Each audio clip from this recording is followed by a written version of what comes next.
বই পড়তে ভালো লাগে। অনেকেই আছেন বই পাগল। অনেকেই নতুন নতুন বই পড়ার জন্য লাইব্রেরিতে যান, সেখানে বসে বই পড়েন, আবার বাড়িতেও নিয়ে আসেন।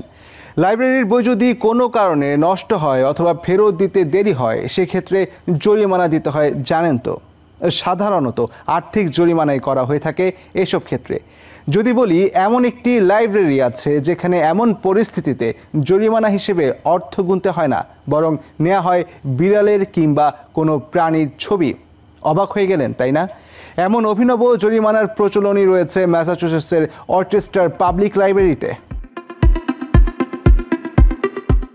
বই পড়তে অনেকেই ভালোবাসে, যদিও সাম্প্রতিক সময়ে নানা কারণে অথবা ব্যস্ততায় মানুষের মধ্যে বই পড়ার প্রবণতা কমে যাচ্ছে। আধুনিক এই অয়ান ক্লিকের যুগে মানুষ পড়ার ব্যাপারেও নির্ভর করে স্ক্রিনের উপর, হোক সেটা মোবাইলের, ল্যাপটপের কিংবা ডেস্কটপের। লাইব্রেরি জ্ঞান ভাণ্ডার। একটি সময়ে মানুষ দলে দলে ভিড় জমাতো লাইব্রেরিতে, বই পড়তো প্রতিযোগিতা করে। লাইব্রেরিতে বসে বই পড়ার যেমন প্রচলন ছিল বাড়িতে নিয়ে আসারও। বই ফেরত দিতে দেরি হলে গুনতে হতো জরিমানা। অবশ্য এই জরিমানার প্রচলন আজও আছে। নানা লাইব্রেরিতে বই ফেরত দেওয়ার সময় পার হয়ে গেলে বইয়ের সঙ্গে দিতে হয় আর্থিক জরিমানা। এখানেই ভিন্ন আমেরিকার ম্যাসাচুসেটসের অর্চেস্টার পাবলিক লাইব্রেরি। এরা বই পড়ায় উৎসাহিত করতে চায়, বইমুখী করতে চায় বর্তমান প্রজন্মকে।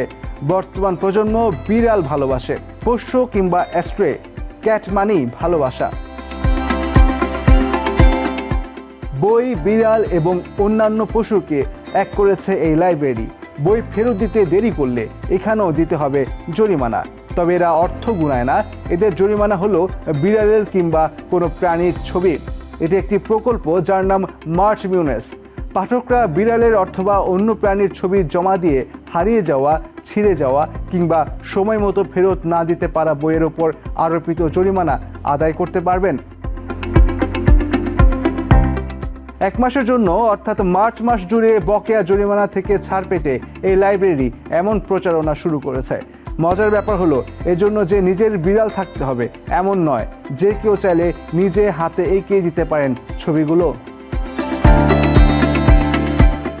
লাইব্রেরি কর্তৃপক্ষ জানান, করোনাকালে প্রচুর জরিমানা জমে যায়। পরবর্তী সময়ে লাইব্রেরিতে আসা বন্ধ করে দেন অনেকেই।